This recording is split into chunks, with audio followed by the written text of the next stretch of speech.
قيل للذين اتقوا ماذا أنزل ربكم قالوا خيرا للذين أحسنوا في هذه الدنيا حسنة. Bismillahirrahmanirrahim. Alhamdulillahirabbil alamin.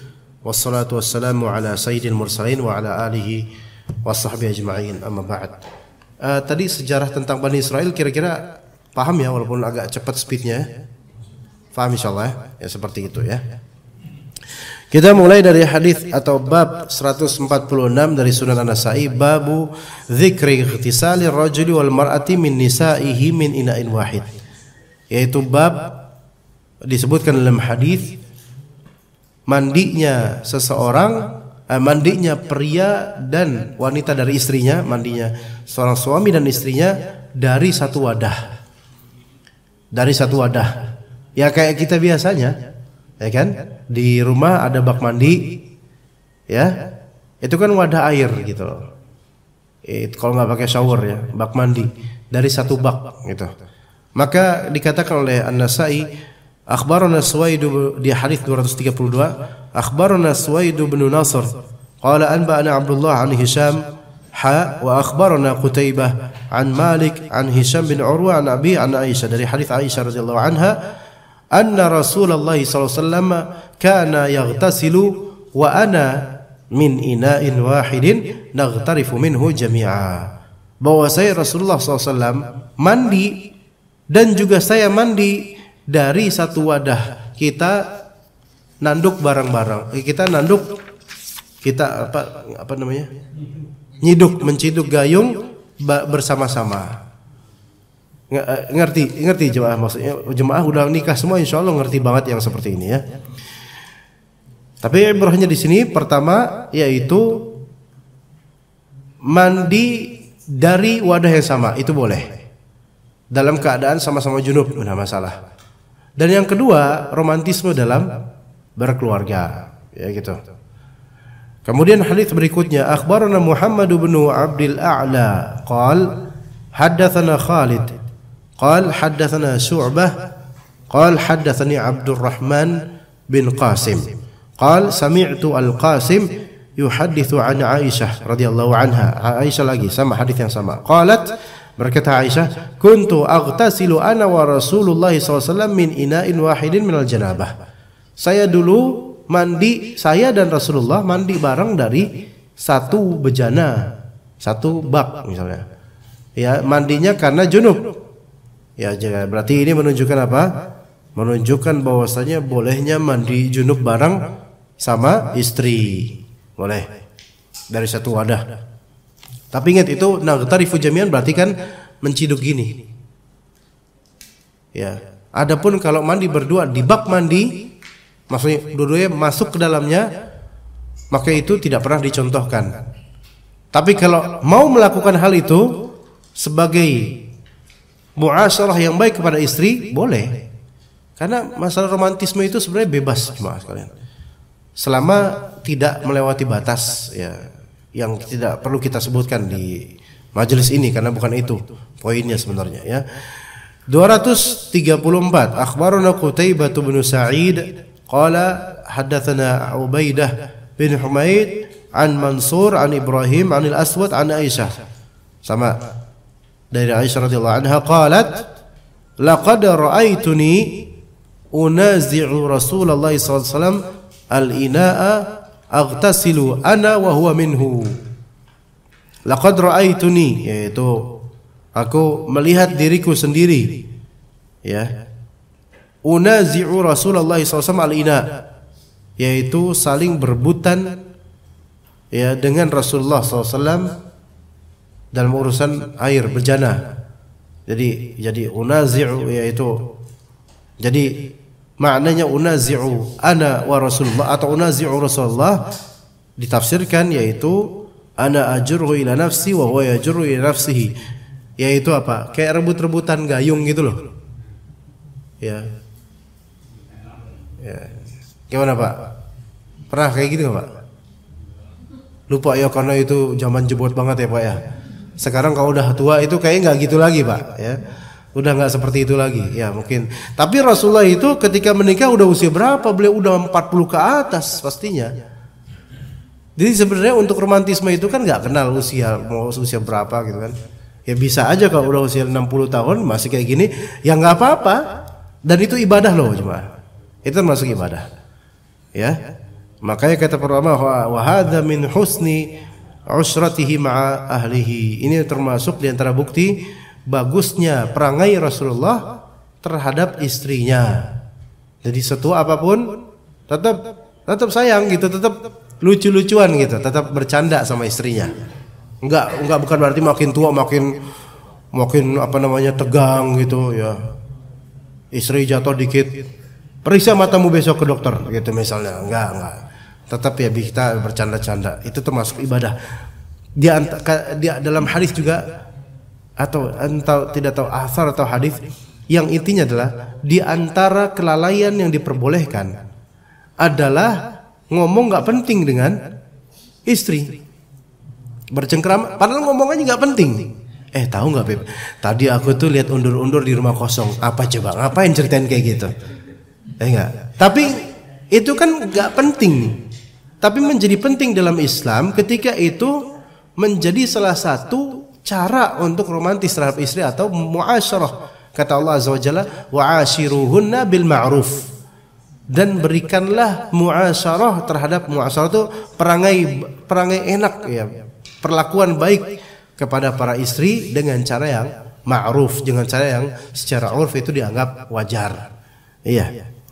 Taib. Kemudian dalam hadis berikutnya akhbarana Amr bin Ali qala hadatsana Yahya an Sufyan qala hadatsani Mansur an Ibrahim an al-Aswad an Aisyah radhiyallahu anha qalat kuntu aghtasilu ana wa Rasulullah sallallahu alaihi wasallam min inna'in wahid.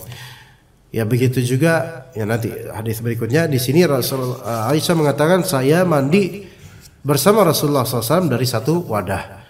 Taib, itu sama seperti sebelumnya. Hadis berikutnya 236 akhbarani Yahya bin Musa an Sufyan an Amr an Jabir bin Zaid an Ibni Abbas qala akhbaratni khalati Maimunah annaha kanat taghtasilu wa Rasulullah SAW min ina'in wahid. Jadi dari Ibnu Abbas itu punya bibi dari ibunya Ibnu Abbas yang namanya Maimunah, dan Maimunah itu salah satu istri Nabi SAW.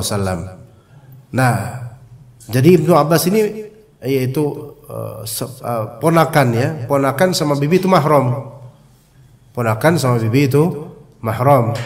Nah, ponakannya itu Ibnu Abbas mengikatkan bahwasanya akhbaratni khalati Maimunah, bibiku Maimunah yang merupakan istri Rasulullah mengabarkan kepadaku annaha kanat taghtasilu wa Rasulullah SAW min ina'in wahid, bahwasanya Maimunah yaitu bibinya Ibnu Abbas mandi dengan Rasulullah SAW dari satu bejana. Apa faedah yang didapat? Sama seperti yang hadis Aisyah tadi. Cuman di sini ada faedah karena Ibnu Abbas nih ponakan, Maimunah siapa? Bibi. Taib. Saya tanya jemaah sekalian, soal kita masih normal ya. Saya tanya, bagaimana pendapat antum? Kalau ada bibi memberitahu kepada ponakannya, nah, tadi aku habis mandi sama suamiku. Bibi antum deh Pak, bibi antum ngomong kayak gitu ke antum Pak. Kira-kira relevan nggak Pak? Nah, bibi tadi habis mandi bareng sama bapak gitu. Aduh, kok diceritain gitu kan? Gimana? Ya malu lah ya. Bukan sesuatu yang relevan menceritakan kepada ponakan akan hal ini gitu loh. Berarti ini salah nggak kira-kira? Maimunah kok cerita ke Ibnu Abbas, dan Ibnu Abbas kan masih muda gitu loh. Atau mungkin diceritakan ya kau bisa gitu, kenapa begitu gitu? Kalau untuk orang biasa jelas ini nggak relevan Pak. Tapi kalau ini tentang Rasulullah SAW, maka ini kan berarti ada hukum syar'i yang bisa dipetik faedahnya. Maka nggak apa-apa. Makanya para sahabat nggak ada yang menceritakan kepada ponakan mereka, oh saya habis mandi dengan suami saya, nggak ada yang menceritakan gitu. Cuman ini doang. Kenapa? Karena yang di sini beda konteksnya, itu konteks ini Rasulullah. Apa yang beliau perbuat terhadap istrinya itu menjadi hukum syar'i bagi kita, menjadi contoh buat kita. Maka nggak masalah. Ya. Dalam beberapa hadis pun dikaitkan Rasulullah kan romantis dengan istrinya, kadang menciumi istrinya. Sekarang antum cerita ke teman antum coba, tahu nggak tadi aku habis cium istri aku. Dan objek yang dicerita jomblo lagi, kan marah dia jadi. Ngapain cerita kayak gitu antum? Ambil ibrohnya bro. Siapa tahu ada hukum syar'i. Nggak ada hukum syar'i dari antum. Beda dengan Rasulullah SAW. Rasulullah SAW segala titik kehidupannya itu bisa menjadi ibrah buat kita, gitu loh. Ya, begitu. Baik, itu tadi paham insyaallah ya. Jadi Maimunah mandi mengabarkan kepada ponakannya bahwasanya dia pernah mandi sama Rasulullah SAW dari satu wadah. Ya, hukum syar'i yang berkaitan dengan itu berarti bolehnya mandi dengan istri. Itu satu, karena tidak ada batasan aurat untuk suami dan istri. Walaupun sebagian ulama ada yang mengatakan bagian kemaluan ada yang mengatakan makruh untuk dilihat. Sebagian ulama berkata seperti itu. Namun wallahu alam yang sahih adalah tidak ada batasan. Selama sama-sama masing-masing ridha maka enggak masalah insyaallah. Baik, kemudian hadis berikutnya 237, akhbarana Suwaid bin Nasr qala haddatsana Abdullah an Sa'id bin Yazid qala sami'tu Abdurrahman bin Hurmuz al-A'raj yaqul haddatsani Na'im maula Ummu Salamah, bahwasanya Ummu Salamah suilat, Ummu Salamah pernah ditanya. Ummu Salamah pernah ditanya. Taib, Ummu Salamah ini siapa? Istri Nabi juga. Namanya dia Hindun binti Abu Umayyah. Ya, Ummu Salamah. Ini istri Nabi juga ya. Ummu Salamah ditanya, "Ataghtasilul mar'atu ma'ar rajul?" Ada yang bertanya kepada Ummu Salamah. Jadi orang-orang itu kadang bertanya kepada istri-istri Nabi setelah sepeninggal Nabi SAW, atau ketika Nabi Muhammad masih hidup pun ya, mereka bertanya tentang bagaimana berumah tangganya Nabi SAW, fikih dalam rumah tuh gimana.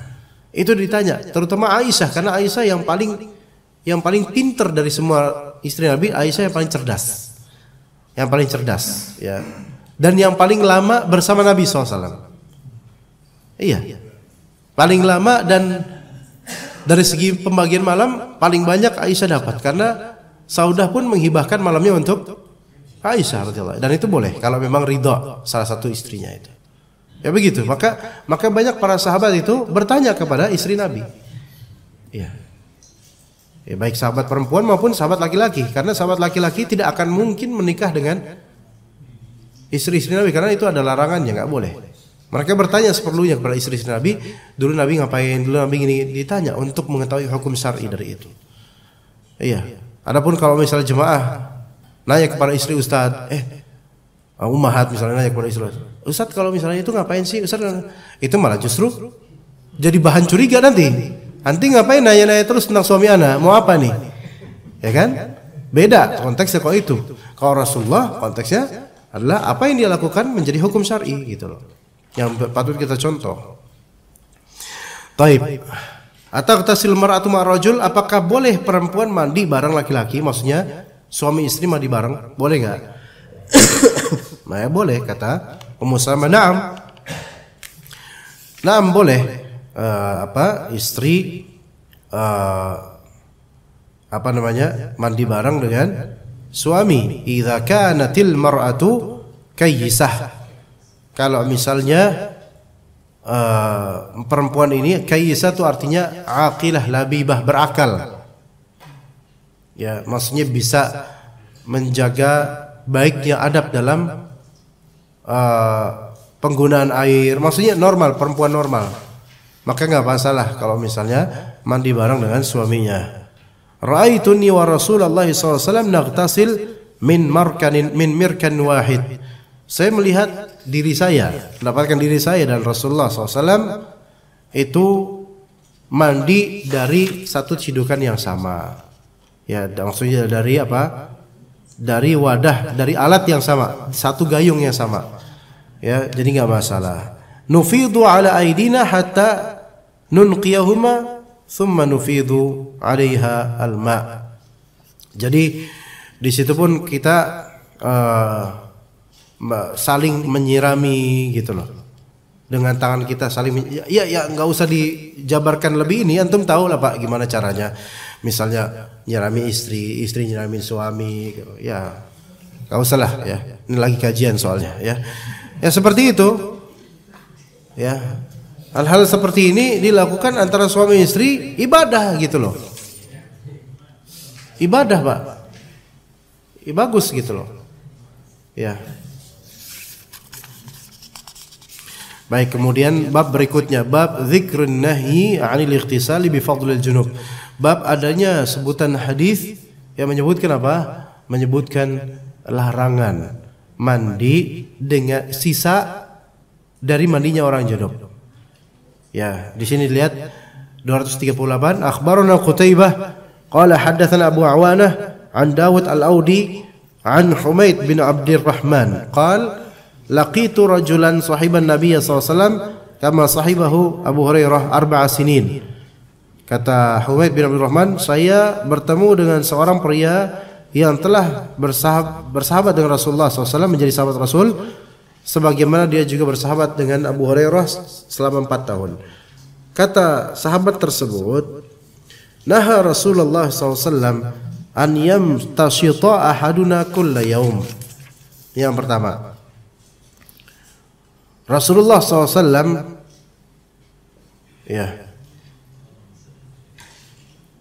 Rasulullah SAW melarang untuk seorang dari kita untuk sisiran di tiap hari. Untuk laki-laki. Kalau untuk perempuan itu memang urusan mereka. Laki-laki dilarang nyisir tiap hari. Ya. Padahal Rasulullah SAW itu dalam beberapa konteks rambutnya panjang. Iya. Jadi emang enak kalau punya rambut pendek nggak perlu nyisir. Malah justru Rasulullah SAW itu lebih suka menyisir apa? Jenggot. Karena panjang jenggot disisir sunnah juga itu. Iya, disisir. Ya, begitu. Jadi Rasulullah SAW melarang an yamtashita ahaduna kulla yaum. Tiap hari nyisir itu bukan akhlak pria yang benar. Dalam Islam ya. Ya di sini wallahu alam larangan ini kata para ulama dia bersifat hukum makruh, tidak sampai derajat keharaman. Sehingga kalau nyisir tiap hari insya Allah mudah-mudahan nggak sampai dosa. Karena ini hadis berkaitan dengan adab, ya adab yang memang tidak sampai derajat pengharaman. Jadi must itu artinya adalah sisir, ya. Kecuali ini sisir dalam rangka apa? Dalam rangka merapikan rambut. Adapun sisir dalam rangka nyari kutu, maka ini terserah. Ini bebas. Nyari kutu, ngerok ketombe itu bebas, antum terserah antum.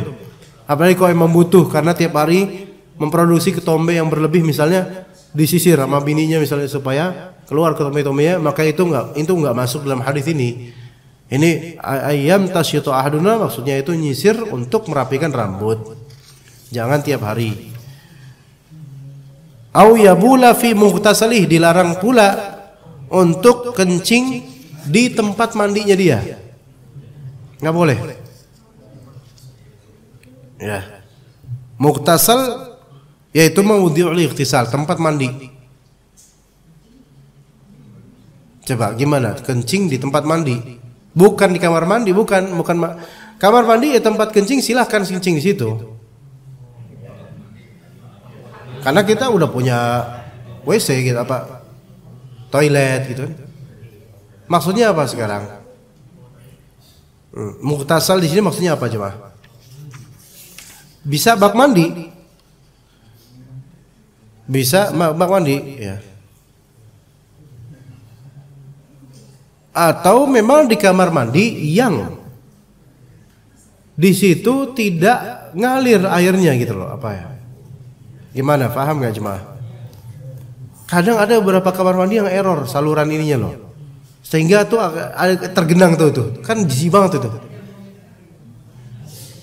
Terus antum tambahin kencing di situ, ini kan repot urusan. Berubah lagi warnanya. Orang datang, makin curiga ini kok jadi lebih kuning warna airnya. Tergenang, kan berarti najisnya apa? Menyeluruh jadinya ini ke seluruh bagian yang terkena air itu dari lantai kamar mandi. Nah, itu termasuk mughtasal.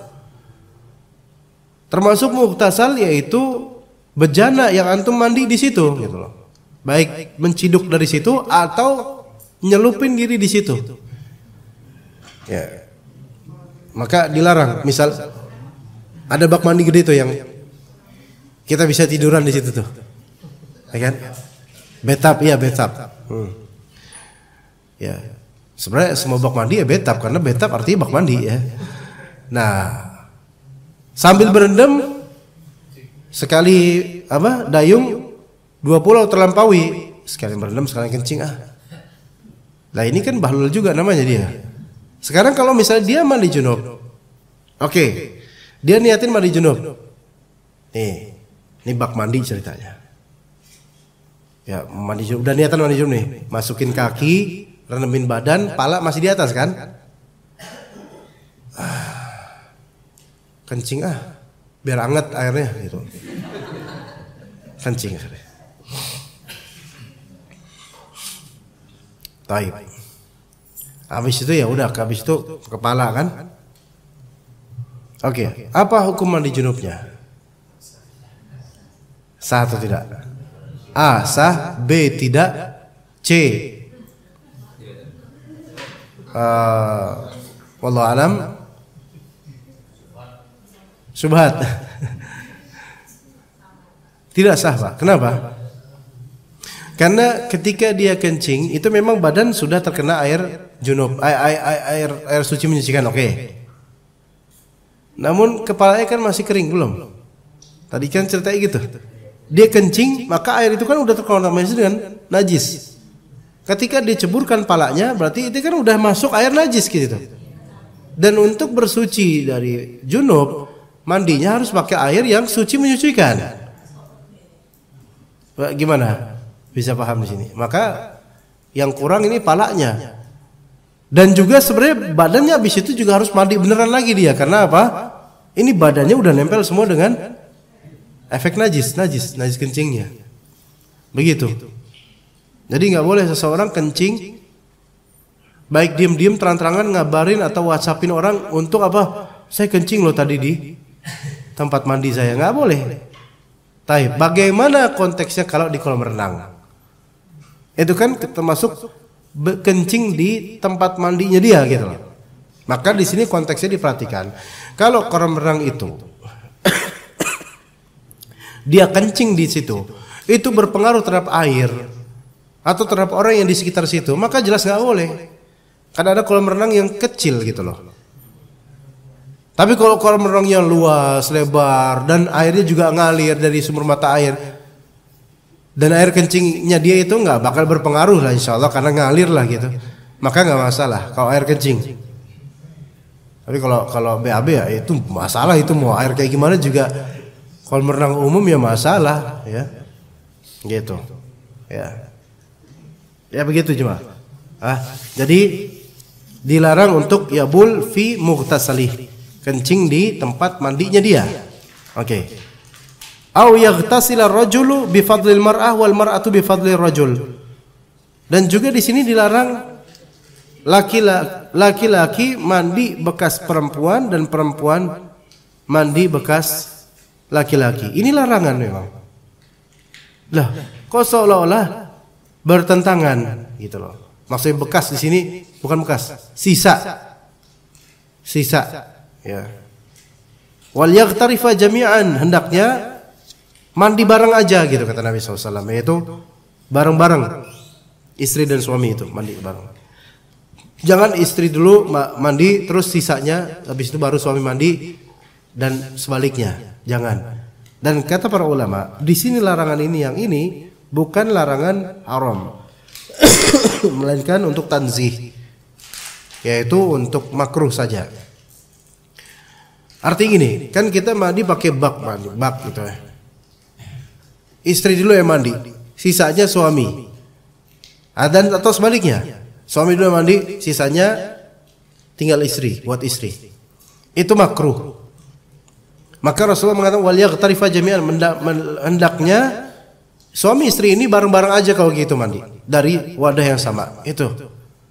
Kenapa? Karena kalau misalnya sisa, maka masih ada kemungkinan mungkin laki-laki yang pertama itu mewariskan sesuatu yang najis misalnya ke situ atau berendam, takutnya kena najis hasil dari bagian kemaluannya misal itu ditakutkan begitu gitu loh. Makanya seolah-olah dilarang atau seolah-olah haram padahal tidak sampai derajat haram. Adapun kalau mandi bareng insya Allah kan tahu bahwa saya ini sama-sama menghindari najis kena air tersebut. Tapi kalau misalnya mandinya pakai shower, larangan ini nggak ada. Kenapa? Karena nggak masuk, nggak ada ilat yang kena. Karena kalau shower itu nggak ada potensi terkena najis karena shower kan airnya tersimpan di gudangnya airnya dia gitu loh, atau towernya atau gimana ya. Maka kalau dari shower mau laki duluan kek mau perempuan mau bareng sambil pelukan silakan semua bebas kok itu ke shower. Seperti itu jemaah sekalian. Oke. Hadis berikutnya bab ar-rukhsatu atau ar-rukhsati fi dzalik, yaitu bab keringanan dalam perkara tersebut, kemudahan ya. Ya, jadi Imam An-Nasa'i ini menganggap bahwa hadis yang tadi larangan laki-laki mandi bekas istrinya, larangan istri mandi bekas suaminya atau sisa suaminya, itu bagi Imam An-Nasa'i itu hadis dimansukh atau dihapus hukumnya. Wallahu a'lam. Dalam hadis 239 akhbarana Muhammad bin Bashar an Muhammad qala hadatsana Syu'bah an Asim wa akhbarana Suwaid bin Nasr akhbarana Abdullah an Asim an Mu'adzah an Aisyah radhiyallahu anha qalat kata Aisyah kuntu aghtasilu ana wa Rasulullah sallallahu alaihi wasallam min ina'in wahid.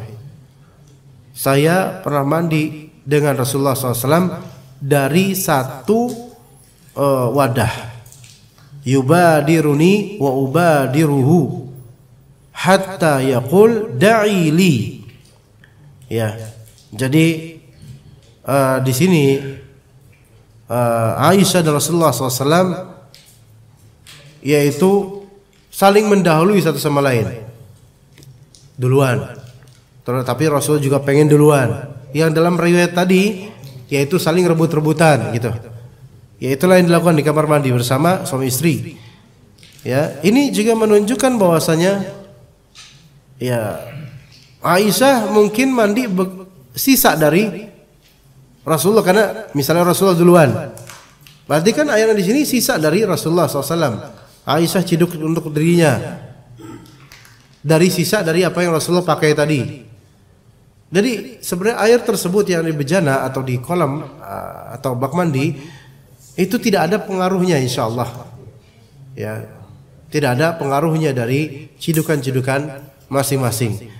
Maka Imam An-Nasa'i menganggap bahwasanya hadis larangan mandi bekas pasangan itu hadisnya hukumnya dihapus dan diganti dengan hadis-hadis Aisyah yang menunjukkan bahwasanya beliau-beliau ini mandi bareng kok.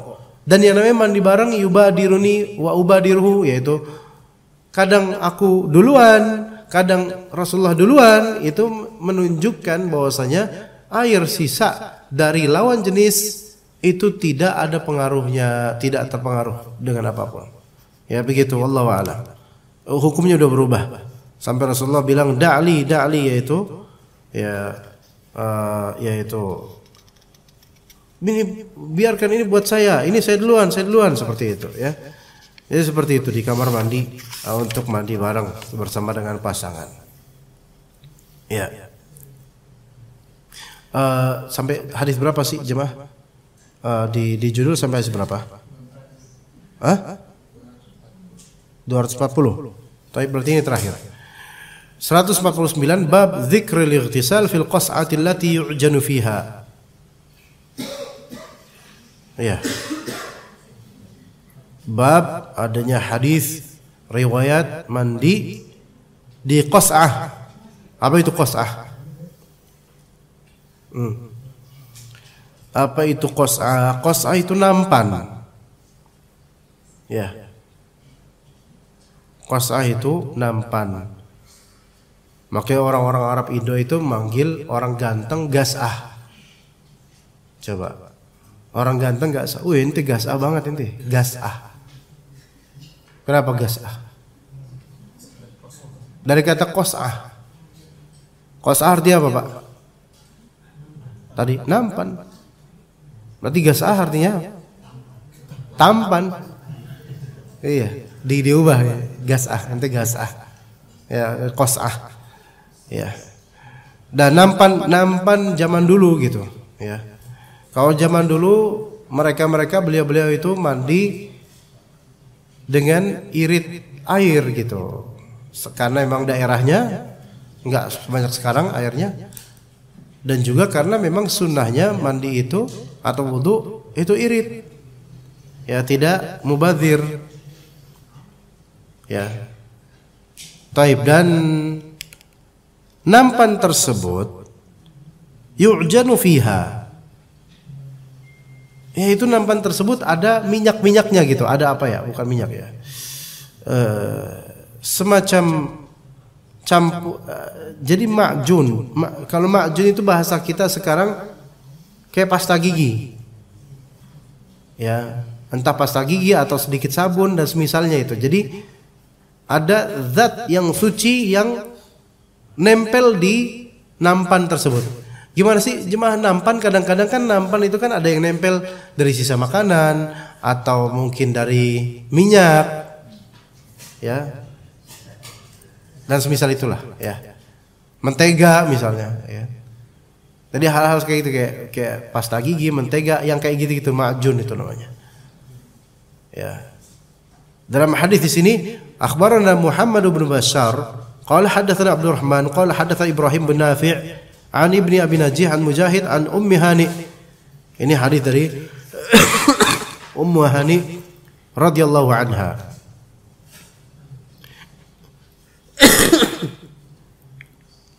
Ummu Hani ini namanya Fakhitah. Ada yang mengatakan beliau namanya adalah Hindun juga, ya.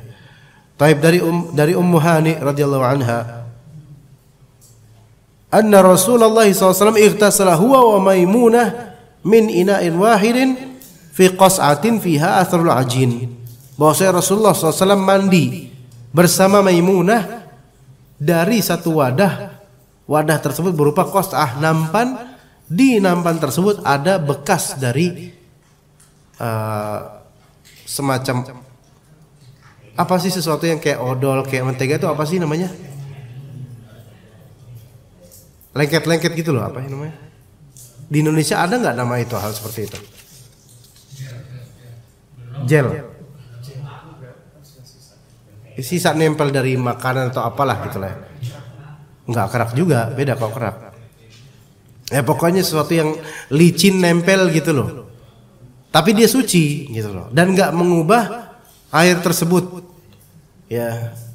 Jadi mandi di sini faedah berdua, mandi bareng boleh, sunnah bahkan. Kemudian yang kedua, kalau misalnya di wadah kita bak mandi atau ember itu ada benda-benda suci, itu nggak masalah. Apa contohnya? Misalnya sedikit colekan sabun Wings misalnya, apa? Yang buat nyuci itu yang biru warnanya itu apa? Misal. Tapi itu asal nggak mempengaruhi seluruh dari air. Kalau terpengaruh air tersebut dengan aroma atau warnanya sabun colek Wings itu, maka air ini nggak bisa dipakai junub, dipakai mandi junub nggak bisa, atau mandi haid, mandi nifas nggak bisa, karena airnya suci tapi tidak menyucikan. Tapi kalau cuma nempel di sisi doang, kemudian nggak mempengaruhi, nggak masalah. Atau bak mandi tersebut habis jadi mainan anak-anak, kapal-kapalan, ya kan? Yang dulu Pak, yang pakai minyak itu, yang ya klotek-klotek itu terus baunya bau apa gitu kan? suaranya. Kan itu kan kadang adalah efeknya gitu loh. Tapi nggak menyeluruh, maka ini juga nggak masalah. Atau mainan anak-anak lainnya. Atau ada campuran, ada bekas odol masuk karena salah mencet, kemasukan odol misalnya, nggak masalah. Mandi aja situ. Selama benda-benda tersebut tidak apa? Ya, selama tidak najis, enggak, itu najis beda lagi. Enggak, selama benda-benda tersebut tidak mempengaruhi aroma atau warna dan bau dari atau rasa dari air suci menyucikan tersebut. Kalau misalnya yang ke air tersebut misalnya cicak misalnya, mati lagi di situ, gimana Pak? Ini beda pendapat dari ulama. Ada yang mengatakan itu bangkai dan najis, ada yang mengatakan itu enggak najis. Anggaplah itu najis misalnya, cicaknya mati najis. Taib. Kalau gede baknya, insya Allah nggak berpengaruh pada keumumannya, apalagi lu lebih dari 2 kullah. Maka singkirkan cicaknya dan insya Allah nggak ada urusan dengan air ini, insya Allah tetap. Ya. Tapi kalau misalnya yang masuk itu tikus berenang di situ, ya gimana? Di bak mandi gede tikusnya berenang, tawaf dia. Apa yang tuh lakukan? Mandi bersamanya atau gimana? Belum mati tikusnya. Belum mati tikusnya. Buang. Gimana cara buangnya? Antum bawa kan ngeri juga digigit nanti. Atau nunggu dia mati aja dulu dah. Atau pakai alat. Atau mandi langsung. Gimana kalau emang antum mandi langsung, Pak? Sah atau tidak mandi junubnya? Berendam di situ dan tikusnya lewat di sekitar pala antum. Tikusnya juga bingung. Antum ngapain, kata tikusnya, bingung dia. Taib, gimana kira-kira? Enggak diusir, misalnya enggak diusir. Diusir susah. Apakah sah mandi junubnya gitu loh, itu masalahnya. Sah enggak, Pak? Ayo teka-teki ya. Yang bisa jawab dengan benar pulang cepetan. Ayo Pak. Sah? Sah, karena tikus seperti kucing, binatang yang ada di sekitar kita. Hukum asalnya suci kecuali kalau emang antum tahu dia dari tempat najis. Seperti dia habis celup di comberan, basah kuyup. Nah, itu mungkin najis. Tapi kalau asli dia kering masuk ke bak mandi, maka itu suci masih. Suci tapi kotor gitu loh. Karena suci itu enggak mesti enggak kotor, karena suci kotor tapi suci. Contohnya tanah itu lumpur kan kotor bagi kita. Tapi itu suci gitu loh. Jadi jangan main tanah kotor, Nak. Anaknya kan enggak mungkin jawab, tapi kan suci, Bu. Ya beda lagi, ini suci kan masalah toharah. Kotor reget beda lagi. Maka walaupun itu kotor tapi enggak mengubah status kesucian air. Beda halnya kalau tikus itu werok lagi, udah gitu mati, bangkai. Enggak kayak cicak kecil, Pak. Tapi kok tikus gede, mati, bangkai, airnya lihat 2 kullah atau enggak ukurannya. Nah, tapi saya pikir kalau bapak-bapak normal sih insya Allah ganti air, Pak. Masa masih aja tetap pakai itu, ya kan, Pak? Apalagi udah pucet, ya, tikusnya udah pucet, bau, terus banyak lalat lagi. Nah itu udah nggak perlu antum cicipin dulu airnya, rasa bangkai nggak perlu kayak gitu, udah ganti aja jadi subhat soalnya. Ya Pak. Baik, seperti itu insyaallah untuk kajian kali ini. Jika ada pertanyaan dipersilahkan ya jemaah yang mau bertanya, silahkan. Baik yang tadi tentang Ibnu Katsir, tafsir Ibnu Katsir atau tentang Sunan Nasai. Fadhol. Ayo silakan Bapak. Waalaikumsalam warahmatullahi wabarakatuh. Alkohol? Al-Baqarah. Ya. Ya, Pak.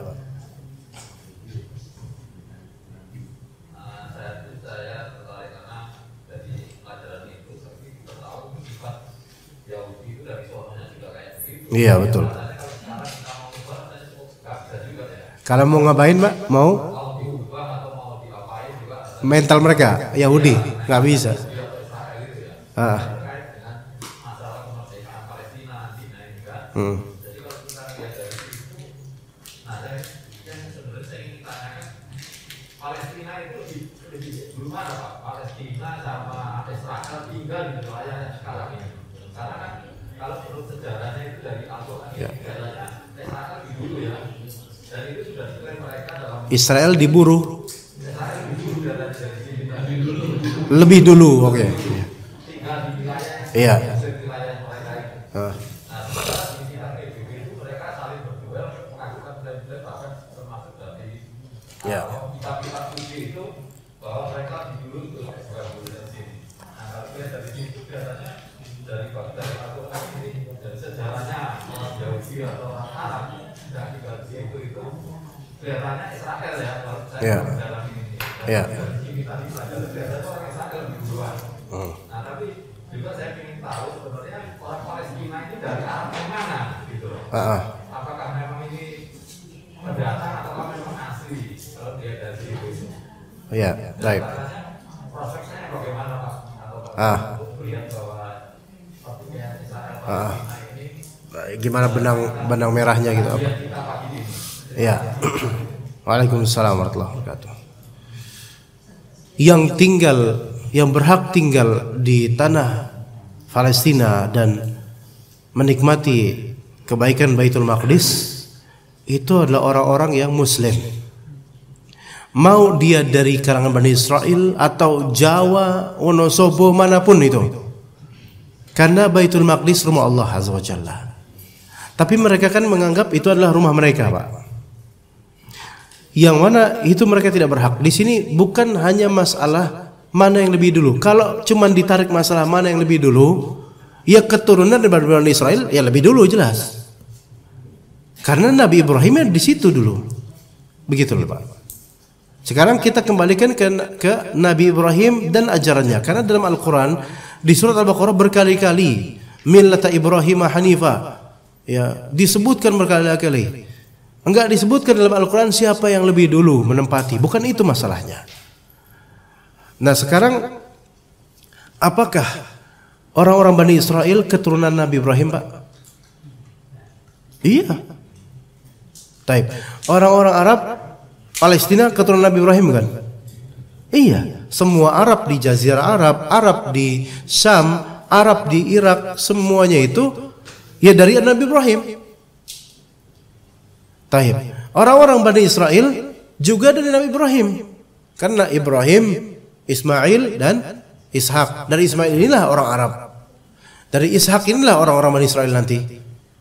Begitu kan? Aslinya bersaudara.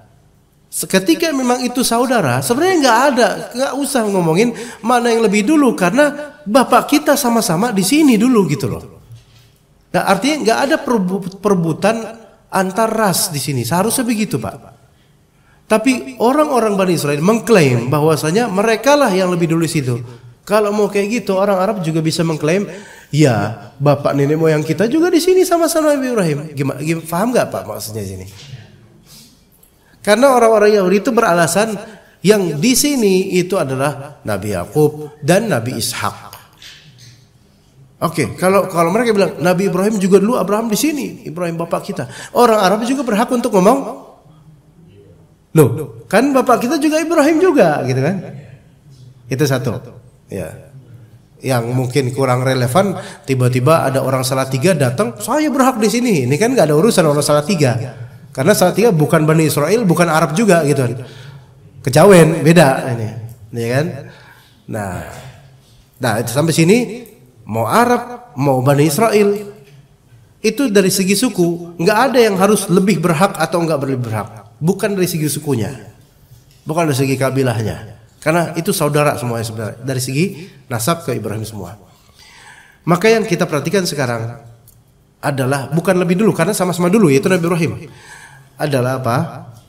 Yaitu dari segi keberhakan secara ajaran. Itu dari situ. Itu keberhakan secara ajaran orang-orang Yahudi sekarang nggak bakal menang sebenarnya, karena ajaran yang ada pada mereka sudah jauh melenceng dari Nabi Ibrahim alaihissalam. Maka kalau ditanya Ustaz, siapa yang lebih berhak untuk menduduki Palestina sekarang secara jujur? Ya jelas orang Muslim. Baik orang Muslim Arabnya maupun orang Muslim dari Bani Israilnya. Karena ketika udah Muslim itu udah bukan Bani Israil lagi sebutannya. Bukan ya Bani Israil lagi sebutannya. Tapi ya ayyuhalladzina amanu. Gitu kan? Dan itulah yang berhak. Karena apa? Karena ini rumah Allah. Dan yang lebih berhak memakmurkan rumah Allah adalah yang beriman, bertakwa, yang memang ke Islam, bukan yang menyelisihi nenek moyang, menyelisihi Nabi Ibrahim alaihissalam. Jadi kalau Bapak tanya tadi, bukannya ya mungkin orang-orang Bani Israil itu mereka karena lebih dulu dari situ. Itu lebih dulu karena klaim mereka terputus di Nabi Ishak, Nabi Yakub. Kalau mau lebih duluan sama-sama, Pak. Arab pun yang marah Palestina, yaitu pun orang Arab gitu loh. Walaupun campuran-campuran juga, tapi kan awalnya dari Nabi Ibrahim juga. Pun begitu Bani Israil dari Nabi Ibrahim juga gitu. Begitu. Ya, tapi kalau dari segi mana yang lebih berhak, kita nggak bisa dari segi keberhakan dari segi apa? Dari segi siapa yang lebih dulu? Karena itu nggak bakal ada jawaban sama-sama. Tapi dilihat dari ajarannya. Nah, berangkat dari ini jemaah, bagaimana cara supaya Palestina dikuasai oleh orang Muslim? Kuncinya ya pertama orang-orang Palestina itu kembali benar-benar ke ajaran Nabi Ibrahim alaihissalam, ke ajaran yang sebenarnya. Karena sejujurnya kalau kenyataan yang terjadi nggak semua dan masih banyak orang Palestina yang justru masih lalai dari agama Allah Azza wa Jalla. Makanya Allah nggak menangkan sampai saat ini. Begitu juga dengan penguasa-penguasa Arab lainnya, mungkin lebih ke politik, lebih susah lagi karena rumit urusannya. Begitu. Maka dari segi syariat itu harus diterapkan tuh daerah-daerah Arab, Syam. Itu masih sulit, Pak. Masuk Syam, Suriah aja sekarang masih dikuasai oleh Syiah Nusairiyah. Yang mana itu keluar dari Islam.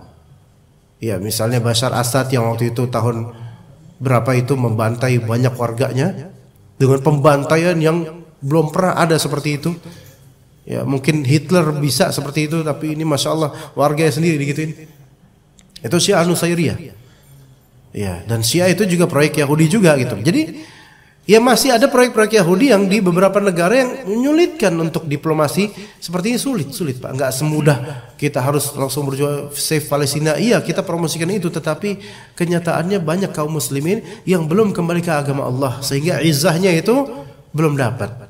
Semoga Allah Ta'ala kembalikan kaum muslimin di sana dan Allah Ta'ala jauhkan dari orang-orang Yahudi. Tapi pasti ada waktunya orang-orang Yahudi itu akan kocar-kacir dan berlindung di balik pohon apa namanya?